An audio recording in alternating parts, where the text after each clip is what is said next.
father of a TV news reporter killed during a live broadcast 7 years ago is running for Congress in Virginia. Democrat Andy Parker is running in Virginia's 5th district against Republican Congressman Bob Good. Parker's been a staunch advocate for gun control as well as laws that protect social media companies from litigation since his daughter Allison's murder. She and her cameraman were shot and killed by a former co-worker while conducting a live interview. And Andy Parker joins us now from Virginia to discuss his campaign. Andy, thank you very much for being with us. Elaine, great to be with you. Thanks. So, you know, we remember this story so clearly. I happened to be on the anchor desk streaming when this story happened. And I want to ask you about where you are today, because when most people look at the increasing level of political division in the country, what took place in Washington on January 6th, running for Congress is not necessarily the conclusion they arrive at. So how did you come to that decision? Well, Elaine, no, it's not something that you just decide, wake up one day and decide, well, I'm going to do this. I have been fighting for years now to get the video of Allison's murder removed from Facebook and Google.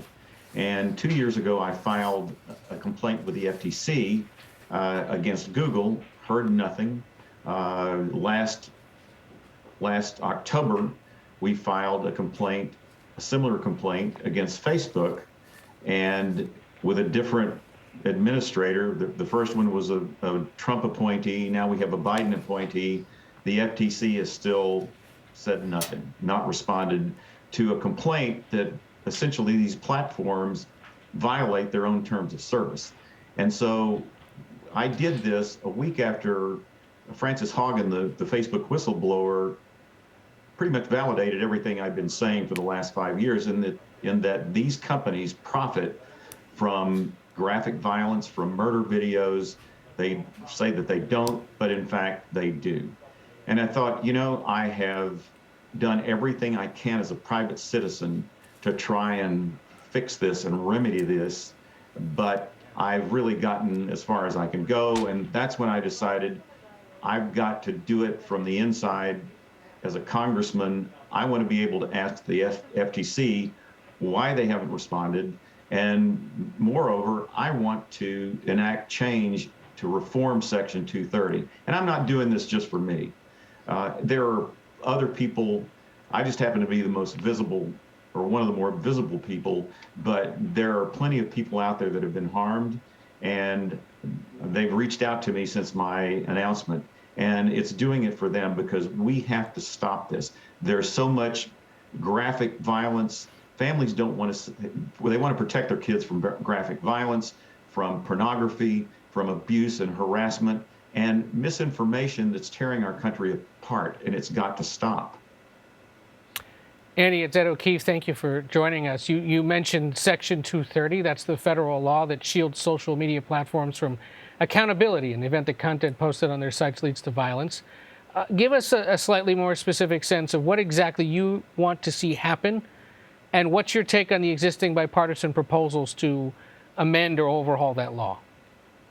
Well, on the first, your second point, the second question is, I think the Safe Tech Act that Senators Warner and Klobuchar are advancing, it's a start, but it doesn't go far enough. And my simple fix is that you've got to remove the immunity from liability from these tech companies. Listen, if Facebook and Google had to have the same editorial oversight that CBS News or CNN or even Fox News has and must have, you wouldn't see this kind of stuff.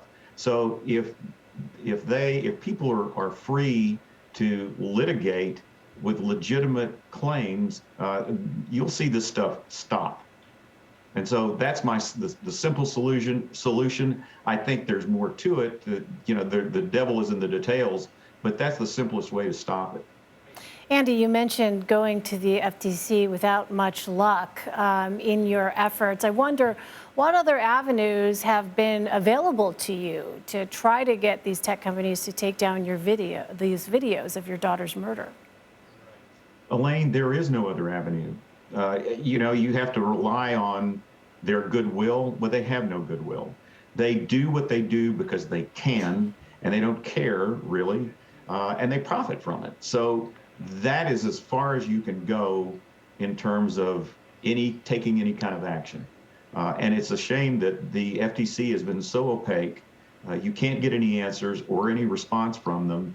And really, that's it. Until Congress, and I want to be part of that solution, until Congress fixes Section 230, there is no other solution. You also became an advocate for gun control after your daughter Allison and her colleague were murdered. I know you've said that you don't want that to be the central element of your congressional campaign, and it doesn't need to be because so many people sort of already know you, especially in Virginia, as an advocate for that. I am curious, though, your daughter was killed live on television. Her colleague was killed live on television. We've seen increased instances of violence towards or threatened to lawmakers, those political candidates. I'm curious if you gave any measure to your own personal safety in launching this campaign, given that unfortunately violence now seems to be so widespread, or at least threatened, towards elected officials or those running for office. Ed, I don't really consider that. When you lose a child, nothing's worse than losing your child. And so my own personal safety, I don't really think about it. People have been very generous and kind, and I've continually said that I support the Second Amendment. I believe in a person's right to defend his family, to go out hunting. Look, I grew up in Texas as a hunter. I was a good shot then. I'm a pretty damn good shot now. And so I think that really what we have to have, and it's passed in the House, we just have to have enough senators to come along with us. Simple, common sense measures like universal background checks. Nobody's going to, they're going to say, well, there's that Parker, he's a gun grabber, and that's just not the case. Andy, I want to get your assessment, as you see it from your perspective, of what the political landscape realistically looks like for you. You've said that you plan to take on your likely opponent, incumbent Congressman Bob Good, for supporting former President Trump's false assertions of widespread fraud in the 2020 election. Well, recent CBS polling shows 2/3 of Republicans already believe that to be the case despite a lack of evidence. So why take that on in a Republican-leaning district? Well, Elaine, I take a measure of optimism from what I've heard, what I've read. And I'll give you one example. The Washington Post did a profile on Bob Good that quoted a lady at the very end of the piece that said, I voted for Bob Good in 2020. I'm a conservative. I'm a Christian. I'm not doing it again. And I think there's enough heartburn out there and enough buyer's remorse from sensible Republicans. I mean, look, the guy only won by just a handful of points. And so I think there are enough people out there that realize that, this guy's a clown. He's a Marjorie Taylor Greene wannabe, and he's spreading disinformation. He still claims that COVID is a hoax, even though at least 1,500 people in the district have died. We're closing in on 900,000. Again, he continues to that's the only thing he talks about is, no mask, no vaccines.